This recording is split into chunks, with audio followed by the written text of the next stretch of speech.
The Philadelphia Eagles are Super Bowl champions. Eagles fans everywhere, this is for you. Let the celebration begin.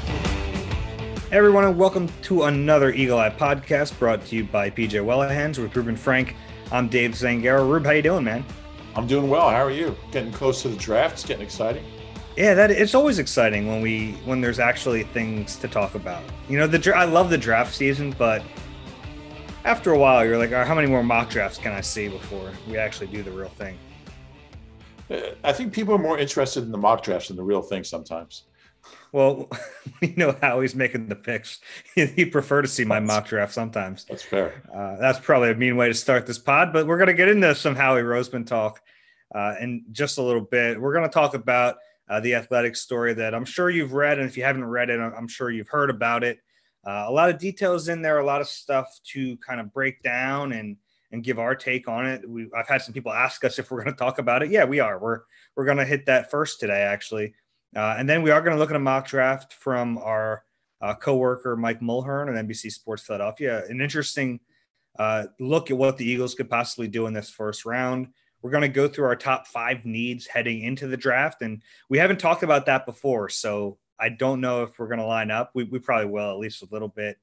You had a story about late round draft picks the Eagles have made, so we're going to take a look at that. And then we'll maybe some chit chat at the end. I don't know. I didn't budget it in, but we'll go crazy. You want to do chit chat today? Yeah, we can budget chit chat. All right. But let's start with the story from The Athletic. Zach Berman, Sheil Kapadia, and Bo Wolf. A pretty deep dive into kind of how the Eagles have gotten to where they are from being Super Bowl winners a few years ago. And it delves into the dysfunction in the front office that has kind of trickled throughout the building. Before we kind of dive into the specifics, Rube, did you have any overall takeaways from it? I think, yeah. I think it kind of verified what we all kind of knew or suspected. I think that was the main thing, is there was some really good examples. I mean, the notion that Doug and Jeff, weren't getting along or there were issues there, we knew that. I mean, he'd still be here if that wasn't the case. But it kind of got into some of the why and how we got to this point. So yeah, I think the conclusions weren't new, but I think some of the steps to get there were really interesting. I thought the most interesting stuff was about Alec Halaby, the analytics whiz. That was stuff that nobody's ever really written about him. He's kind of a mysterious figure in the NovaCare complex. I think I flew with him once, and really nice guy, really incredibly smart, big music guy. We bonded over a lot of similar bands that we liked, but some of that was really interesting. I thought, a lot of good nuggets in there. Yeah, there was. So I think the best way to do this is kind of just break it down almost by category of what the story went into. And I think the most prevalent theme, or at least where they kind of led with, was Doug Pederson, and it sort of framed it as micromanaging, mismanaging with the head coach. And if you haven't read it, we'll kind of give a synopsis of each topic and then kind of go into our thoughts on it. It goes through some of the way Pederson was micromanaged, in that every Tuesday he would meet with the owner, and which I don't think that part is unusual. I think owners meet with their head coaches sometimes. But it made it seem like not only was Doug being questioned, but he was really being kind of picked apart for every decision. There were kind of examples in there, like if they, the Packers game, they won, but he didn't throw the ball enough, and Jeffrey wanted to know why. I think that was kind of where it started, because then it makes you think about the new head coach and like, well, is this going to happen again? Is Jeffrey going to micromanage the new head coach? What did you think of that? Yeah, and they won that Packers game, and again, this is it wouldn't be ethical for us to speculate about sources and who they talk to, but I mean, there were some of these meetings where the only people in there were Howie, Doug, and Jeffrey, and we know they didn't talk to Jeffrey and Howie, so you can kind of, I won't take it any farther than that, but I don't think it's unusual for an owner to question a head coach about why he's doing certain things. Now, if that happens after a win, how much of it was, why did you not throw the ball? You always throw the ball. We always throw the ball 50 times a game. Why didn't you do it in this game? I mean, I don't know how much of it was, what on earth were you thinking? It's hard to imagine Jeffrey Lurie's questioning the play calling after he went into Lambeau Field and beat the Packers. It was, it was a signature win in that 2019 season. And it really struck me as, the next time they went into Lambeau, it was Carson's last appearance as an Eagle. So it kind of, from one trip to Lambeau to the next was pretty, after that one, I could see questioning Doug. But again, there were a lot of moments, especially last year, where if I'm the owner, and every owner does this, every owner questions their head coach about things. But yeah, if it's happening after a signature win, like in Buffalo and in Green Bay, which were really the two kind of huge road wins over really good teams in that 2019 season, then that's if his tone is really,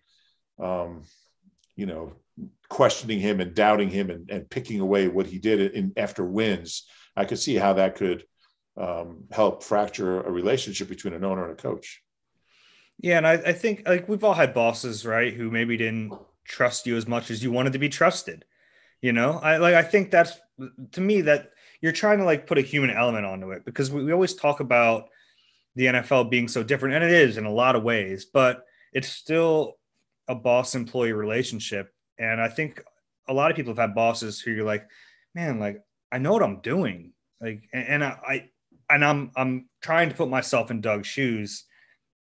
Like I won a Super Bowl, like I played in the league, I know offense, I know what I'm doing, and now I have this owner who doesn't know football as well as I do questioning me. And I don't know if that's what he really thought, but you can kind of see how that could come across that way. And the article definitely painted a picture of like kid gloves with Doug. Like they never really trusted him. And it also goes further than just in-game management. It also goes to the coaching staff and, some of the details in the coaching staff. And we've heard some of this stuff before, but that Doug almost had to fight for Frank Reich after 2016. And then obviously in 2018, he wanted to keep Mike Groh and Carson Walsh. And even he publicly said he was keeping them until there was pressure put on him by ownership, which is also fair. If I'm the owner and I see the head coach about to make staff changes or not make staff changes, he has every right to say, no, like, I don't think that's good enough. But from Doug's point of view, hey, let me do what I have to do. Yeah. And I think, and we made a lot last year about Doug's failings as a head coach. And when it comes to play calling, when it came to, scheme, when it came to philosophy, I mean, he was a bad coach last year. So it's, I could see being questioned about throwing the ball 40 times in a row in a game where you're, when you're up 10 and giving away the lead. Any of those things, or throwing a fade to a tight end who's never played in the NFL and, from the 2-yard line. I mean, all these things are legitimate.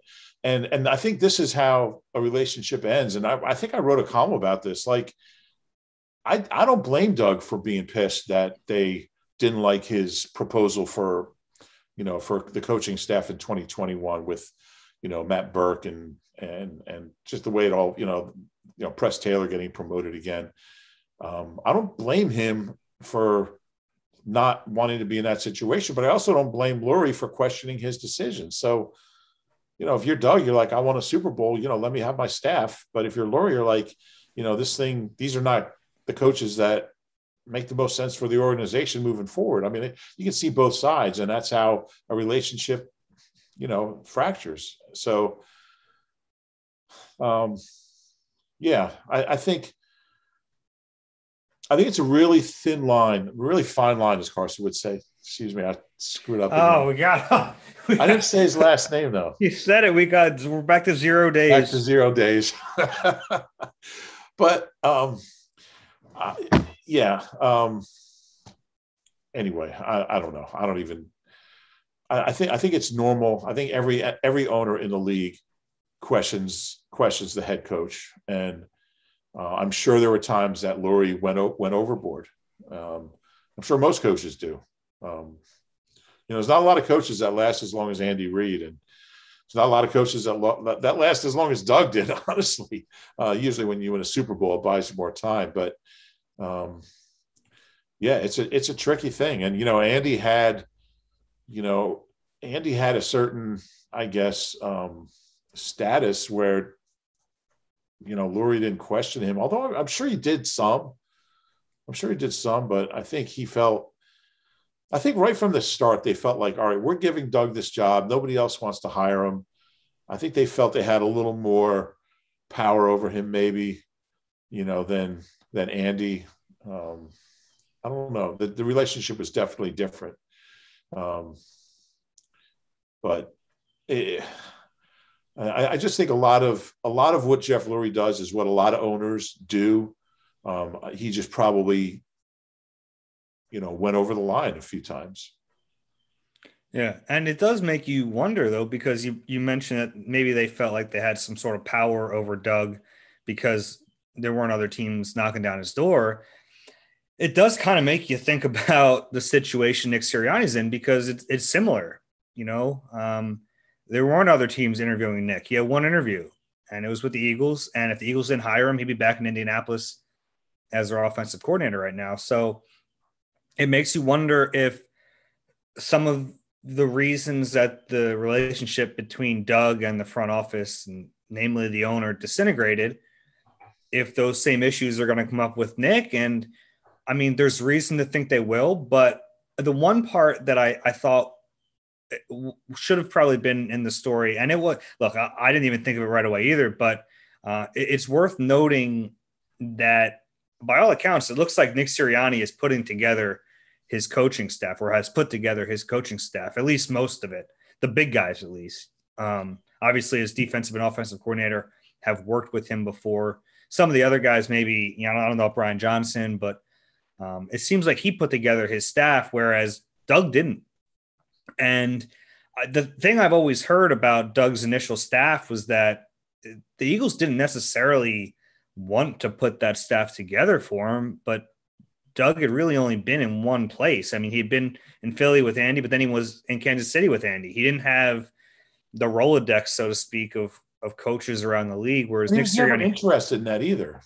It was never true. Something that, he didn't have that book of 20 candidates for each position. That's why he kept 9 of Chip's guys. Yeah. It was also why the Eagles were really drawn in a way to Nick Sirianni. I've heard this, that, one of the things they really liked about him was they interviewed him and he had a plan for his coaching staff, and they thought it was a pretty good plan. We'll see if it's a good plan, but you can see why they'd be attracted to that after a coach that maybe wasn't good at it or wasn't into it, to have a new head coach who's like, no, Jonathan Gannon, this up and coming guy who's already interviewed for like 3 other jobs, he's going to be my DC. I have Shane Steichen, who just worked with the Rookie of the Year in LA. Like, I have a plan. I'm going to bring over Jason Michael. For some reason, he's taking the tight end's job here and not staying. Like, there's all these guys that he came with a plan, and that's encouraging. At least you can look at that and say, well, maybe they won't treat Sirianni the same as they did Doug. But in the whole thing of it, you have to remember that Doug's perception of it is going to obviously be a lot different than Jeffrey or Howie's. Yeah. And I think it's really important to note what you just said. I don't think Jeff Lurie ever wanted to build Doug Pederson's staff. I just think he didn't like that staff, and he's got every right not to. He owns the team. And I think that's an important distinction to make, that he wanted a good staff. He didn't want to control Doug. I think he just didn't like the coaches and he wasn't always right. They didn't think Frank Reich was right as OC, and they were wrong about that. Or I guess going back, yes. But I think their instincts about Carson Walsh were right. I don't particularly think Mike Rowe was the problem. I think he was kind of unfairly maligned, but the point being, they never did they interfere too much, probably, but it was never about control. It was about, we don't like your staff. And I think if this had been a Jeff Lurie, Howie Roseman staff that Nick had, there'd be real cause for alarm. Like you said, it's encouraging that it's not. And I think that there's some good young coaches on the staff, and I was surprised how much of Nick Sirianni's stamp this staff had, considering everything we've heard about the control Jeff and Howie wanted over Doug's staff. Yeah, and it's not just Nick. I mean, it seems like Gannon's bringing in some of his guys too, which is impressive, actually. Yeah, it's a good sign. And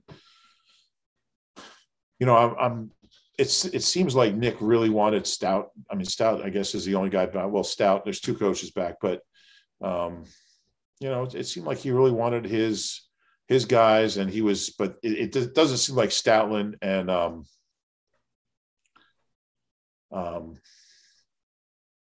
I'm drawing a blank on the other coach who's staying, but it seems like he wanted those guys here. Help me out, Dave. Come on. Aaron Moorhead. Aaron Moorhead. Thank you. Yeah. But yeah, so it's interesting, and it's, see, I don't think there's like a right or wrong. I think Jeff does tend to think he's more of a football guy than he really is. I don't think there's any question about that. But he has every right to, and I think his instincts are pretty good most of the time with most things. And we'll get into Jeffrey a little bit in just a minute. I wanted to skip to Howie. Yeah. A lot in here about Howie. A lot's been made about Howie this offseason. He's probably the most hated guy in Philly, right or wrong, right now. A lot of this was stuff we've heard before about the perception that Howie's a survivor. And I don't think anyone can really argue that at this point. I mean, to last through another head coach now, he has survival instincts. Some of the detail from a story I found interesting. There was back in 2015 when Howie was removed from power and he went on his walkabout for a year. The one thing he always said when he came back was that he now understood the importance of relationships and was going to change.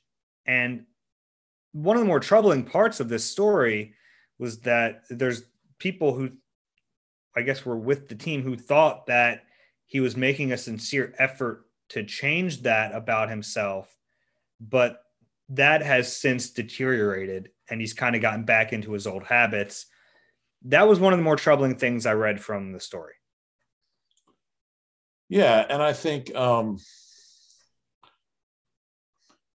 think from personal experience, I'm not sure how much I think he did change. But yeah, he's still Howie. And he's a fascinating person to me, and his role in Eagles history is going to be studied for decades and, whenever it's over, because the guy did build a Super Bowl roster somehow. Nobody else has done that. But he's also, overseen some really terrible drafts, terrible free agents, and the demise or decline of, the quick decline of the Super Bowl team. So it's, yeah. I've known Howie for, I think I've known Howie for over 15 years, like 17, 18 years. And I mean, I've certainly had my ups and downs with him. I think anyone who's dealt with him has. And I think his faults and strengths have stayed pretty much the same since he got here.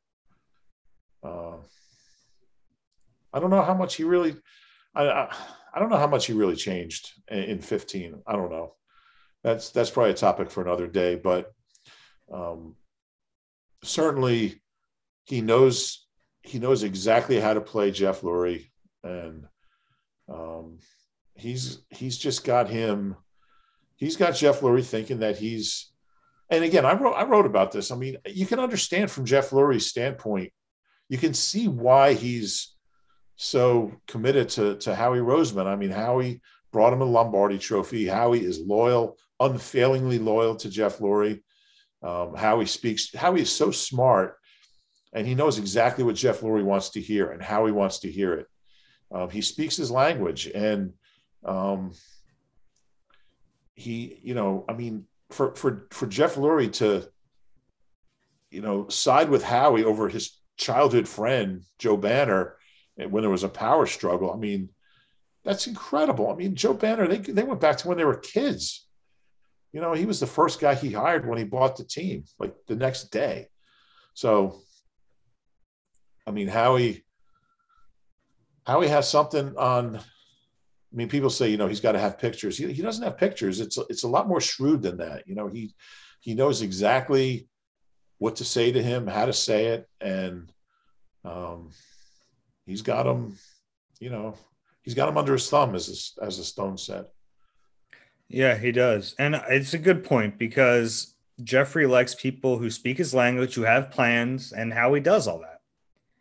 And he's a smart guy. I mean, no one has ever said he's not a smart guy. They might say he doesn't know what he's doing in the draft or whatever, but he's shrewd, he's smart. And I don't think it's even like he's like trying to trick Jeffrey. I just think that he's doing what he feels like he needs to do, and that kind of lines up with what Jeff Lurie wants. Yeah, that's a good point. I don't think he's like scheming, like, how do I keep my job for another year? Right.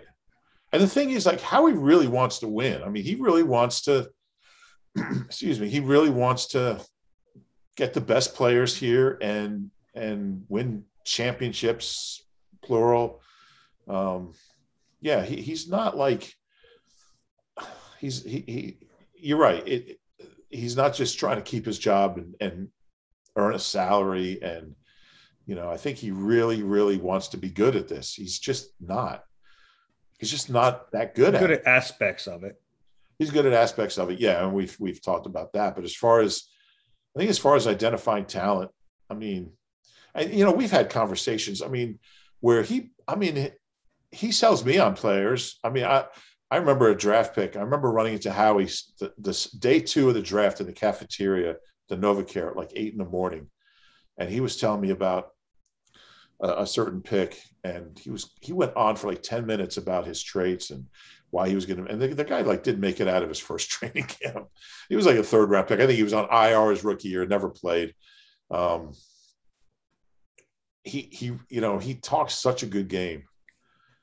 And he has me convinced. You hear him after the draft.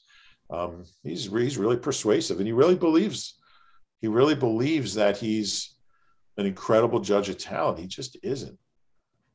Yeah, especially in the draft. Alec Halaby,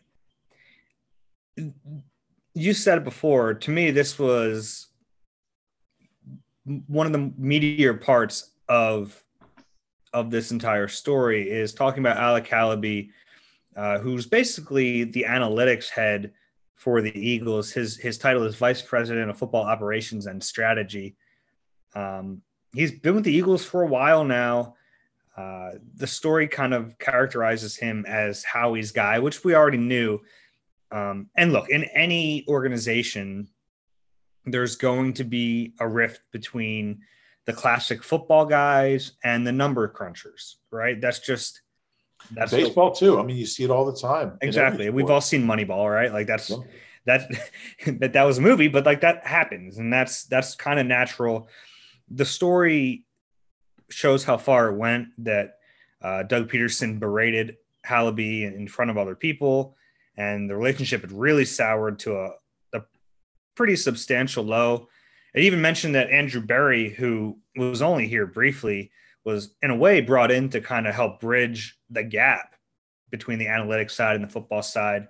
And anyone who's been around Andrew Berry really likes that guy. I've never heard anyone say a bad word about Andrew Berry. So that part of it makes sense. But what'd you make of the whole thing? Because I think in a way it's natural, but I also think it's up to the Eagles to never let it get that bad. Yeah, totally agree.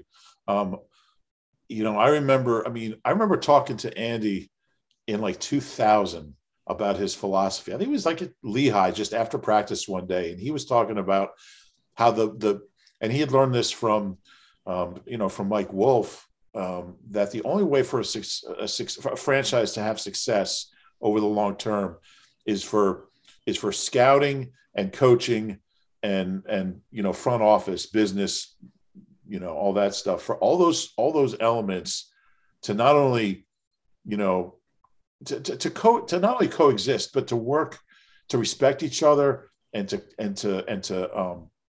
work together and to work for the common good and to not have, he said it's really rare. It's really rare to do it, but because coaches and scouts, going back to, I remember Buddy just sitting there ripping all the scouts for bringing them, terrible players, and the scouts hated Buddy for not playing their guys and all that. This goes back forever. That scouting and coaching don't get along. That was the old first floor, fourth floor at the vet that we always talked about. It's embedded in the culture of football. And Andy's thing was, you got to get your coaches and scouts on the same page and have them both on the same page with, the whole financial aspect and salary cap and all that. And if you can do that, if you can have everyone respecting each other, working together and working for the common good, you can have success for a long period of time. And that's the only way to do it. And it's rare and it's fleeting, and you have to have the right people and you have to take egos out of it. And, Doug is a, really successful head coach, and Alec Hallaby I think he's really smart, really good at what he does. But yeah, it's just a historical part of football culture that old school and new school just don't meet. I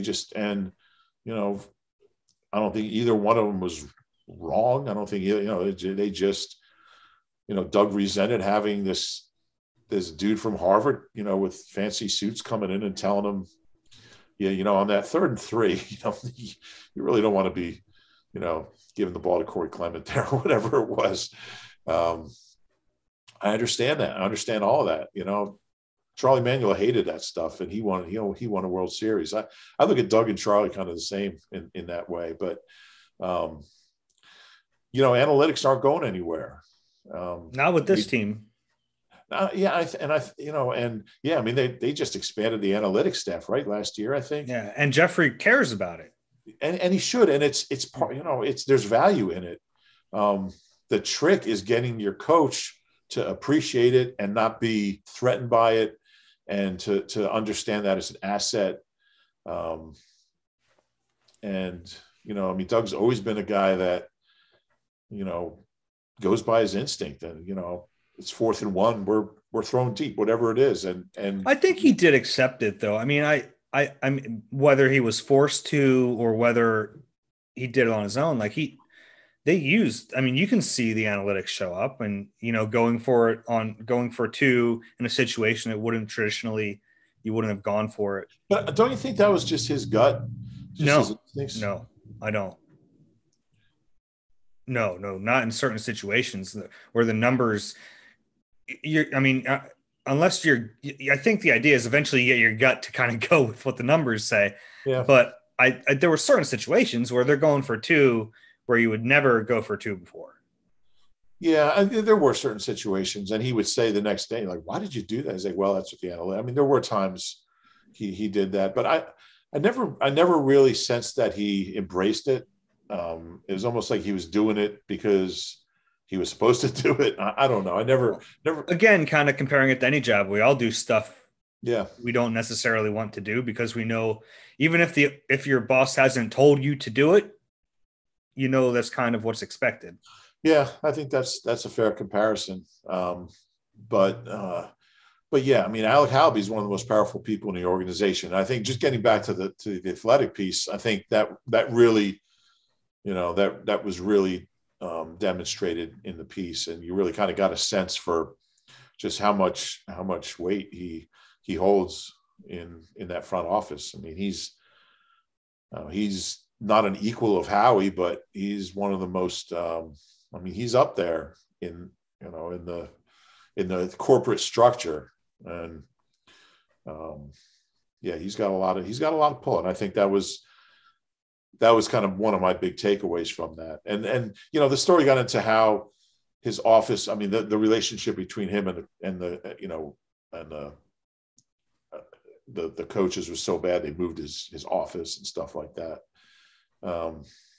So it'll be interesting to see how that all plays out. It'll be interesting to see how all this stuff plays out with Nick, because again, he's like Doug. He's never been a head coach. Well, none of these guys have ever been a head coach. Andy wasn't, Doug wasn't. None of them were. But I kind of tried to read the whole piece in the context of how's this going to play with Nick. This is not an easy position for Nick Sirianni to be in. It wasn't easy before we knew any of this. Well, we kind of knew some of it, but you brought up the tug of war between coaches and scouting. And now in today's NFL, it's like a three-way tug of war, really, because you have coaching, scouting, and now analytics, which permeates into both sides of scouting and gameplay, right? So you understand. And I think where the Eagles kind of screwed up is the lack of transparency. They were referred to as like the black ops department. And you mentioned that, the Eagles, it's up to the coach or the coach shouldn't feel threatened by analytics. Like that's the goal. But I think it's up to the organization to create an environment where they don't feel threatened. And I think the only way you do that is by having transparency. And then, the coach or the scout views the analytics as a tool and not, a hindrance to their job or something that's going to kind of take away the importance of their job. And I think that that's something NFL teams and baseball teams are trying to figure out, is how to integrate those departments with the pre-existing departments. And it seems like maybe the Eagles didn't do a great job of that. Yeah, that's fair. And, the story pointed out that, Jeff Lurie is he's always talked about culture, and he's always tried to, build a certain culture in the NovaCare complex. And, it was a culture of collaboration and, respect among the different departments. And I think for a long time that existed, but I think maybe the biggest takeaway of all from the piece is that it crumbled over the last few years, that culture of collaboration, for whatever reason. And I don't even think, I think if anybody was to blame, was probably the most was probably Jeffrey, just because, he should have seen what was happening. He should have been able to facilitate, the different departments working better together. It seemed like he sided more with Howie and Alec than coaching. And this is what happened. That those are his pet departments, and that whole, I'll never forget the quote from when Andy was fired. He said, you have to have all departments pulling in the same direction. When you don't, this is what happens. And that's what happened. Yeah. The last part of this I wanted to get to, and we're going super long here, so we apologize for that. Not really. I don't care. The last part was about Jeffrey's influence in football decisions and, the draft specifically. And it kind of went through, like we've known for a long time that Jeffrey's cared about the draft. And even on the Takeoff with John Clark podcast last week, he had Daniel Jeremiah on, who was with the Eagles about almost a decade ago at this point. And even back then, Jeffrey really cared about the draft, and he would question scouts about a player, not to to belittle them or to make them feel inferior, but he wanted to know about the process. He wanted to know about the players. So this is nothing new, but how much of his influence do you think has grown, and how much are we just catching up? It's a great question. I don't really have an answer. My hunch is that it's always been there. I don't think anything has changed. Maybe he suppressed it a little more when Andy was running the show.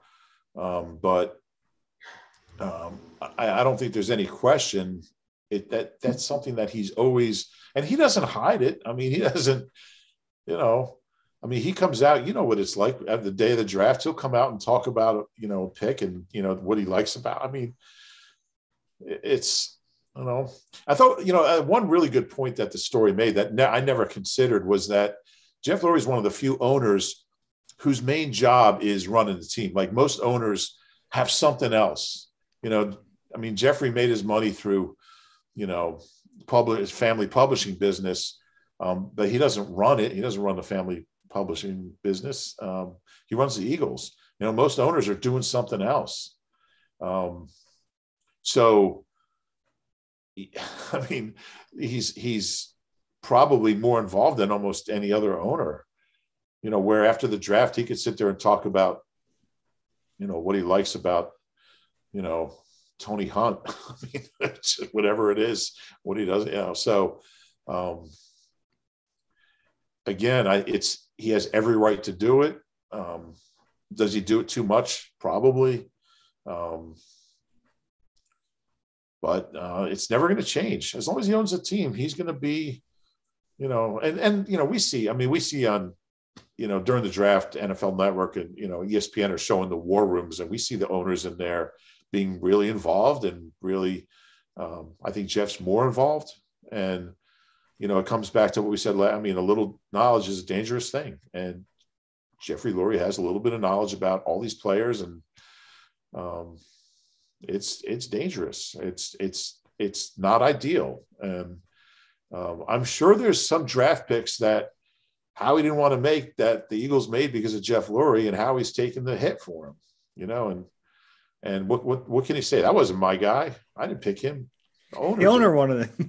Can't do that. So, yeah, I don't think it's ideal, but it's not going to change.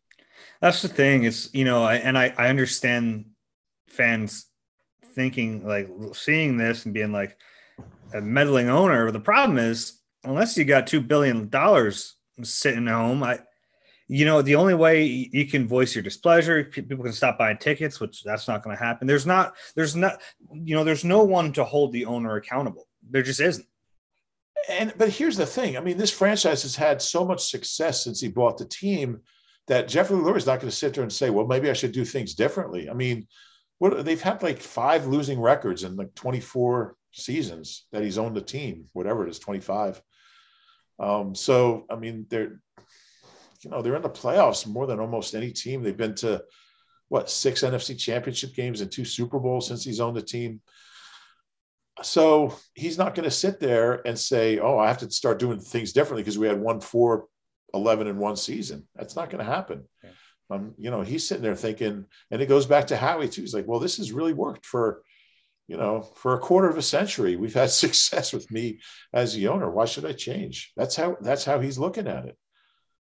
Guarantee you. Yeah. And to be fair, if me or you or anyone listening to this podcast owned an NFL team, so involved, I'd be the worst meddling owner of all time. You wouldn't be? Get out of here.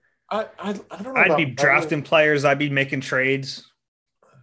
I don't think so. Because I would also have a GM that I trusted implicitly to do the right thing. And I'd be the GM. I'd be Jerry. Owner / Jerry, GM. yeah. Owner, GM, coach, starting quarterback. Yeah, I don't know. One of my favorite anecdotes from this story, by the way, was when they picked J-Jaw, and Jeffrey was kind of they said he pushed his thumb on the scale to pick J-Jaw. The other pick would have been Paris Campbell, who's the only player who's had a worse NFL career than J-Jaw. Yeah, he's like the only only second round pick, or was he a 3? No, he was a 2, right? The Colts did the Colts draft him? Yeah, he had 6 catches last year. J-Jaw kicked his ass last year. Yeah, that was pretty funny. Of all people, that pretty much illustrates just we're arguing about 2 guys who can't play. Which guy who can't play should we take? Yeah. Your guy or our guy? So that pretty much symbolizes the last couple of years for the Eagles. Yeah, but and my final takeaway on this, because we've gone really long, is that I think a lot of teams have dysfunction, and you only ever hear about it when things go poorly. Like if the Eagles find some players, they get a quarterback, there can be dysfunction and no one gives a damn. Yeah, you're right. It comes to the surface because things have gone this poorly, because a coach got fired, because a quarterback got traded, and all that is on them. Like there's blame to go around, but I also don't know, I still generally think this is a pretty decent organization. They have a track record of success, and you can feel disillusioned by the fact that Howie Roseman's still in power and that maybe Jeffrey is overbearing at times, but you also have to kind of look at their track record and be like, well, they've had success. And it's not just the Super Bowl, which might've been fluky, but they've had sustained success over a long period of time. Right. And I remember, some of the worst front office drama that I've ever been around was, it was Buddy and Harry Gamble. They were barely on speaking terms. That team won 10, 11, and 10 games, Buddy's last 3 years, won a division, made the playoffs all 3 years. And then in the midst of going to 5 straight NFC championship game, or 4 straight NFC championship games from 01 to 04, was the change from Tom Modrak,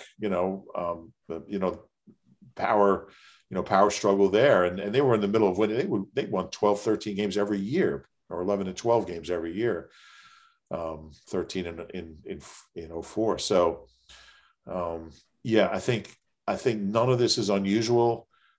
It's fascinating to me. You don't really get that many glimpses into the behind the scenes, and there were some really good tidbits in there that, but it doesn't mean you can't have success. Like you said, you're so right. If you have Tom Brady, if you have Drew Brees, if you have, you're going to win your 11, 12 games every year and have a shot to win a Super Bowl. And it doesn't matter how much dysfunction is going on. You nail a couple things in your franchise, you're going to win. Hey, let me talk about some of my favorite things, Dave. Beer, wings, and sports. PJ Wellahans is the place to get all 3. Local sports fans gather together to catch all the action at your neighborhood PJs. Visit pjspub.com to find a location near you. That was long, Reuben, but I think that was a good conversation we needed to have. Real quick, I wanted to go through Mike Mulhern's mock draft. He's our Eagles producer here. I thought he did a good job. It was interesting. He had the Eagles, and we'll kind of go through it quickly, but he had the Eagles taking Jalen Waddle at number 12, and that was with Patrick Surtain off the board and the other 2 receivers off the board. So Jalen Waddle at 12, so they decided to take him over Michael Parsons, over J.C. Horn first. Are you cool with that? Yep, I am. And he also predicted the trade, I think, in his previous mock. He did. So yeah, in his first mock, it was before the Eagles had traded down. He predicted the trade down to 12 and then them taking Jalen Waddle. So he's sticking with Waddle there. I like that. And now he has a new trade, getting back into the first round up to number 25, trading with the Jaguars. In the trade, in his projected trade, the Eagles get number 25, the Jaguars get 37, number 84, that third rounder they got from the Colts, and number 150. And they take Caleb Farley from Virginia Tech, who, yeah, it's possible he's there at 25. There's some teams concerned about the back, and the Eagles could be opportunistic, get back up there and get who some people think is the best corner in this draft late in the first round. Yeah. And, I know a lot of fans are going to be, Sidney Jones all over again. And it's hard not to think that way. It really is. But, there's a lot of differences. I mean, Sidney Jones' injury was worse, and it happened later. So he lost his whole rookie year, almost all his rookie year. Caleb Farley should be able to play. And the recent medicals are pretty good on Caleb Farley. He says it's nothing that should be chronic. He shouldn't have, the doctors say he shouldn't have it. And I guess anybody's going to say this, but if the medicals check out, I'd be totally fine with Caleb Farley. And this is a situation where before the pro days, when it was just based on game tape, Caleb Farley was the top corner. And then, J.C. Horn and Surtain was second, both, skyrocketed up the draft boards. But Farley's a really good player when he's healthy. And if they could get out of the first round with Waddle and Farley, you got to be happy. Yeah, and I'm working on an Eagles-only mock now that's sort of similar. And we've talked about the possibility of them trading back into the first round. I think there's a good chance of that. I do too. I don't think they're going to pick at 37. Whether they move up to, 25 is, that's a big jump. I'd have no problem giving up what he proposed. Because again, to me, it's your chances of hitting on that 3. Yeah, maybe you do, maybe you don't. But you get 2 picks in the first round. That's what it's all about. And there have only been a couple times they've had 2 picks in the first round. That might be good. I might do a story on that. Look at those times and what they got out of it. Because I do think there's a very good chance. I even say I'll be surprised if they pick at 37. Okay. Yeah. It makes sense. Whether they get all the way up to 25, that's a big jump, 12 spots. But I do think I feel like they've picked at 25 a lot, like 24, 25, 26. Mm-hmm. It seemed like they, like every year for a while, they were picking right there. I think, John Harris was 25, wasn't he? That's not a fair question to ask me.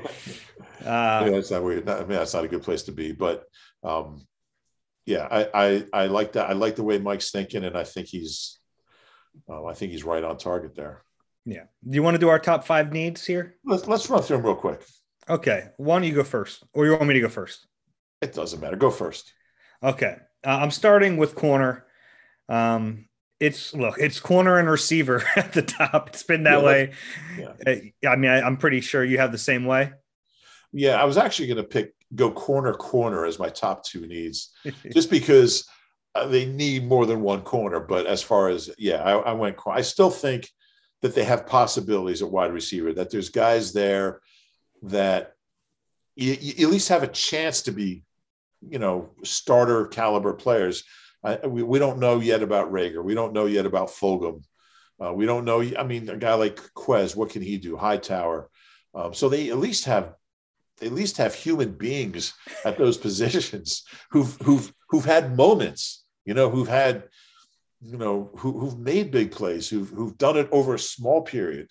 And you think maybe they can do it. But corner, you're sitting there thinking, looking at Jameson Houston as your, if the season started today, it would be Slay, Maddox, and Jacquet, So it gets after Slay. And Maddox is a free agent after this year, and he's not that good anyway. At least has been disappointing and injury prone the last couple of years. Did okay as a rookie, but he's not an outside corner. So to me, cornerback is by far the biggest need over wideout, and wideout second. Yes. Yeah. I actually have defensive end at 3, which isn't necessarily an immediate need because they have Barnett this year. They have Graham for a couple years, and they have Josh Sweat for this year, but they need to reload, I think. We don't know if Barnett's going to be here long-term, but even if he is, you're going to need to replace Graham at some point, and they need defensive ends. You need pressure. I'm looking at that spot pretty early. Yeah, I did have that a little later. I don't want to give anything away yet, but I went interior O-line as the 3rd need. And that's fair. Really just for the same reason. We don't know how long Kelsey's going to play. It's not going to be long. Surprised in a way that he's coming back for another year. Brandon Brooks is 30 and coming off a series of injuries. And, Sayamalo is solid, and he can play. He can only play one position. If you move to center, now you need a left guard. So, they had a couple guys who showed some promise as interior linemen last year, who got some experience. I still think Driscoll could end up being an interior guy, Herbig, Sua, but certainly not enough there that precludes you from saying, if we can get, a really good interior lineman in the third round, something you really think about. Yeah, I actually had interior O-line at 4. What'd you have it for? I originally had linebacker at 4, and then they, after they signed a free agent, I moved edge up to 4 and linebacker down to 5. Okay, so you had linebacker 5. I had linebacker 5 as well, but I will say the other two the same, except we flip-flopped edge and O-line. Yeah, which is fair. But I will say there are other kind of under the surface needs. I had tight end right after that because I don't think Zach Ertz is back this year, but even if he is, he's going to be gone after that. So, and Dallas Goedert's entering a contract year. They're going to have to lock Goddard down, and then they need another tight end because they play 2 tight end sets in Sirianni's offense. That's a pretty big need, and safety. I mean, I know they signed Anthony Harris, but it's a 1-year deal. Rodney McLeod isn't getting any younger, come off an injury, has a year left. That's an important position. Yeah, it sure is. And, you're looking at, we don't even know when Rodney's going to be able to play. So, it's an immediate need as well. I like Kayvon, but we don't know. No, we just don't know. And there's other young, Graylin Arnold could be a safety. It is a big need, and it makes you appreciate having Malcolm and Rodney holding it down there together for a number of years. You didn't have to think about it.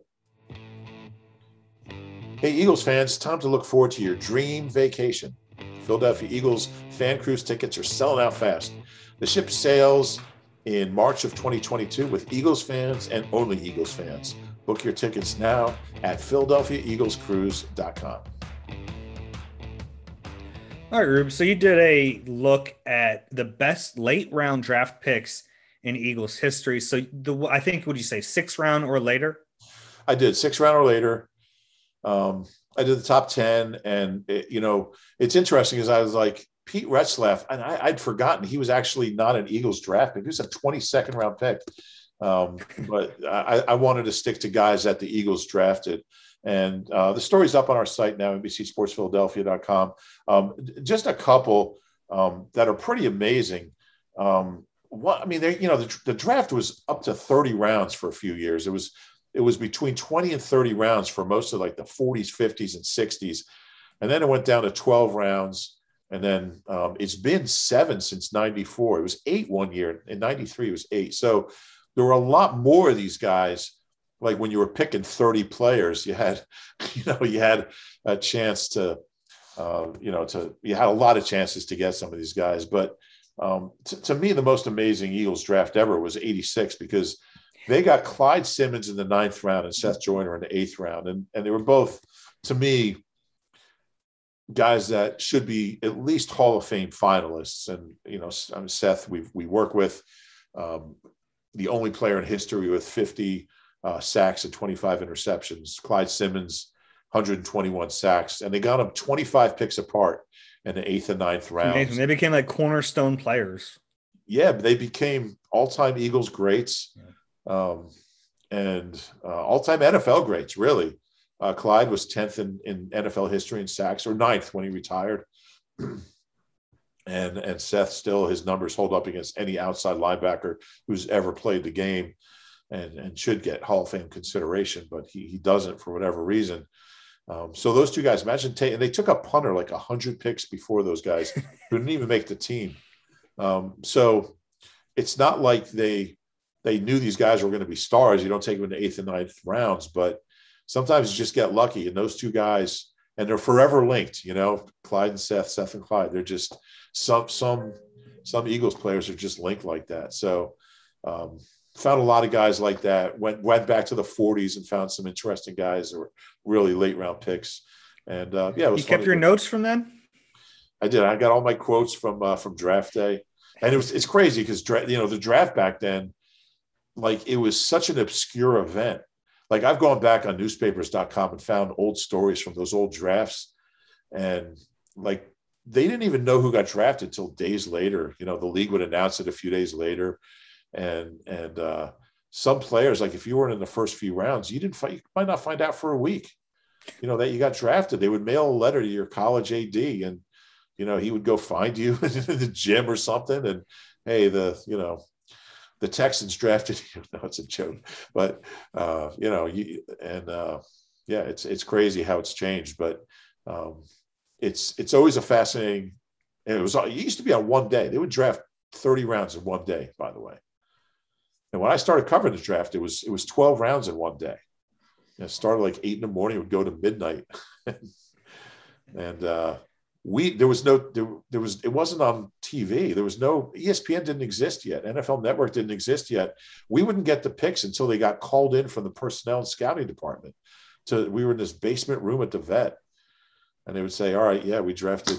We just drafted, Seth Joyner in the 9th round," and he would write one line about it. But it's changed so much, and it's a lot of fun, and I can't wait till the 29th, Dave. Yeah, I was looking back, and the most recent player you had on that list was Kelsey, obviously, the 6th round. He's the only one since Seth and Clyde, right? Yeah, so it's a long gap. But, I mean, they've done fairly well in the late rounds in Howie's era. It's just they haven't found, like, stars. I mean, like getting Jalen Mills in the 7th round and 16 ended up being a really good pick. Looking back, Bo Allen in the 7th and 14, like he was a serviceable player for several years. They've done all right. Bryce Brown had a weird career, but was good. 2 great games. He fumbled 8 times. Kurt Coleman, 7th round pick. Exactly. He was a tough player. Really nice career. We'll see. Jordan Mailata has a chance to make your list at some point. He does. Yeah, I'm really curious to see where his career goes. From here, because he has a chance certainly to be one of those guys. I was trying to look and see if there was anyone else. The only other one I'd say maybe is Quez. I think he has a shot. Was he a 6? Yeah, he was a 6. Yeah. Sean Bradley was a 6. There aren't many guys left. I mean, Prince Tega and Casey Tuhill from last year's draft are gone. They didn't have a 6th or 7th in 19. They had Matt Pryor and Mailata in 18. You think Matt Elijah Qualls in 17? Yeah, they really haven't hit on many of those guys. Trent Cole was he a 5? He was a 5. Yeah. So that's I didn't include 5s on here, but certainly I think before Kelsey, he was the last Pro Bowler they drafted in the 5th round or later. But yeah, you can find those guys. It's just they haven't really found them in the late rounds. The problem is they haven't really found them in the early rounds either lately.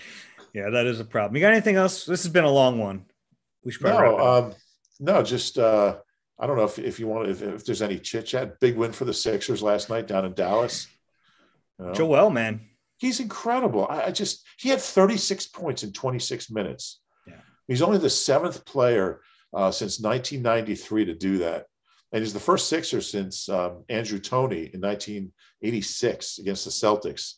Had 38 points in 26 minutes. So his ability to take command of games early is something. And you know what? Korkmaz is playing really well. He's become a good player, and he actually defends. He actually defends now. I thought he was kind of a joke for a while, but he's been pretty clutch. And, when Danny Green's hitting those threes, man, you just got to get Ben going on the offensive end. Just get him more aggressive and back to where he was before the All-Star break. And big one coming up against the Nets. So that'll be fun to watch. That'll be fun. It's also nice. I'm watching baseball. It's nice to see there's another sport that struggles with their replay system. That was ridiculous. I mean, good for the Phillies for winning the game, but I mean, it was so obvious his foot never touched home plate. And I don't know how. Somebody had a really interesting proposal that the replay officials don't know the original call. So they're basing their decision not on should we overturn it, but what happened. Did he touch the plate or not, as opposed to is there overwhelming evidence? That's interesting. It's an interesting idea, and I'm not opposed to it. Yeah, I'd be fine with that for a trial to see how it goes. Yeah. Yeah, I like that. All right, we should probably wrap this up. If you enjoy the Eagle Eye Podcast, please do us a favor, rate and subscribe wherever you get your pods. If you're watching on YouTube, please click the subscribe button there. We'll talk to you guys soon. For Rube, I'm Dave. This has been Eagle Eye presented by PJ Williams.